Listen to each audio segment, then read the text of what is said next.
चुनाव में अक्सर दिग्गज नेता दो जगह से अपनी किस्मत आजमाते हैं। यहां तक कि साल 2014 के लोकसभा चुनाव में खुद पीएम मोदी ने दो जगह से चुनाव लड़ा था। लेकिन दो सीटों से चुनाव लड़ने का मसला न सिर्फ संसद तक सीमित है, बल्कि ये सुप्रीम कोर्ट तक जा पहुंचा है। इसके खिलाफ जनहित याचिका दायर की गई थी, जिस पर आज कोर्ट ने सुनवाई की। इस दौरान सर्वोच्च अदालत ने बड़ी टिप्पणी करते हुए याचिका को खारिज कर दिया।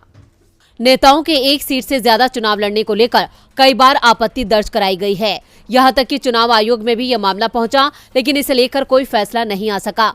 वहीं अब इस मामले को लेकर सुप्रीम कोर्ट में भी सुनवाई हुई, जहां कोर्ट ने इस जनहित याचिका को खारिज कर दिया।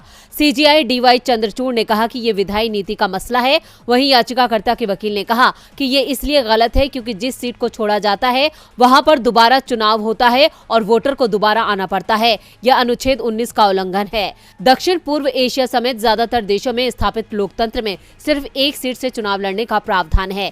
इस पर सीजेआई ने कहा कि चुनाव लड़ने वाला पहले से कहां जानता है कि दोनों सीटों पर जीत हासिल करेगा। ये नीतिगत मामला है।